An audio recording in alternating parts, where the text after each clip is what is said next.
اقوام متحدہ کے سیکرٹری جنرل نے آبنائے ہرمز میں نقل و حرکت پر پابندیوں پر تشویش کا اظہار کیا ہے۔ اینٹونیو گوتریس کے ترجمان کے مطابق سیکرٹری جنرل نے عالمی سطح پر بحری آمد و رفت کی آزادی بحال کرنے کا مطالبہ کیا۔ اقوام متحدہ کا موقف ہے کہ آبنائے ہرمز میں تمام فریقین کو بحری راستوں کی آزادی کا احترام کرنا چاہیے۔ ترجمان کے مطابق بندش سے عالمی سپلائی پر بھی اثر پڑ رہا ہے۔ اقوام متحدہ کے سیکرٹری جنرل نے آبنائے ہرمز میں نقل و حرکت پر پابندیوں پر تشویش کا اظہار کیا ہے۔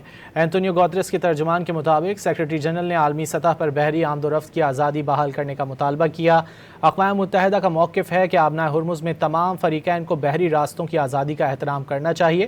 ترجمان کے مطابق بندش سے عالمی سپلائی پر بھی اثر پڑ رہا ہے۔ اقوام متحدہ کے سیکرٹری جنرل نے آبنائے ہرمز میں نقل و حرکت پر پابندیوں پر تشویش کا اظہار کیا ہے۔ اینٹونیو گوتریس کے ترجمان کے مطابق سیکرٹری جنرل نے عالمی سطح پر بحری آمد و رفت کی آزادی بحال کرنے کا مطالبہ کیا۔ اقوام متحدہ کا موقف ہے کہ آبنائے ہرمز میں تمام فریقین کو بحری راستوں کی آزادی کا احترام کرنا چاہیے۔ ترجمان کے مطابق بندش سے عالمی سپلائی پر بھی اثر پڑ رہا ہے۔